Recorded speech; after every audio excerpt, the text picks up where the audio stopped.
Oh, look, the way that we have been and will continue to position Solana to the world at large is as the technology foundation to power internet capital markets. I don't think internet capital markets is a meme. I don't think it's saying it's like this is the vision. The kind of the beta version of that vision was what Totally I and others were calling decentralized NASDAQ a few years ago. And look, that was a very backwards-facing statement. The future-facing version of that same statement is internet capital markets. I talk about this in my All-In Summit presentation. You'll see me talking about this more on TV. And look, that's this vision that like finance needs to become internet native, and that means a lot of things. That means 24/7. That means it's permissionless, programmable. That means if you just have a phone in your pocket, an internet connection, you can trade any asset, and it doesn't even have to be from like a dedicated portal. It can be from a Telegram chatbot. It can be from a prediction market that's on your TV while you're watching a football game. Like this is the vision of internet capital markets, and we think Solana is the best position to take to do that. So I think internet capital markets is bullet point one for the world at large.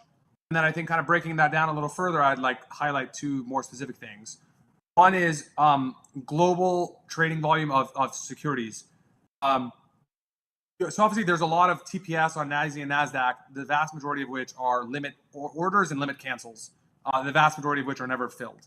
Solana today cannot fulfill the entirety of like all of the limits and cancels that NYSE or NASDAQ process. However, Solana can today fill all of the global securities that are settled, meaning for some percentage of those and ultimately cross the spread and a trade happens.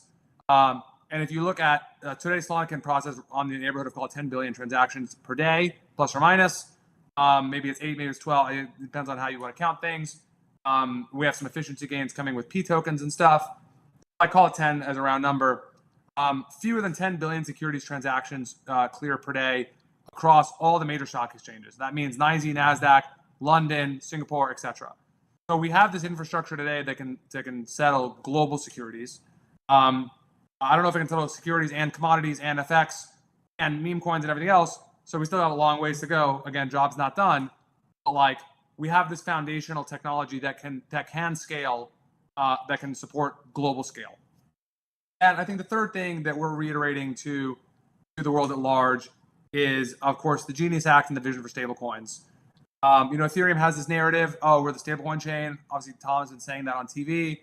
Look, like, yeah, there's more stablecoins issued on Ethereum, but those stablecoins aren't moving around. And if money's not moving around, like, it doesn't matter. You don't hear the Fed talk about global wealth or national wealth. You hear them talk about GDP.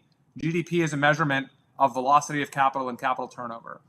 And Solana has a way, way, way higher velocity of capital and rate of turnover per dollar. And I think that's ultimately the most important thing. And of course, if we are going to scale this thing out to 8 billion people, you're going to need a chain that can scale. 20 TPS on Ethereum is obviously not going to cut it.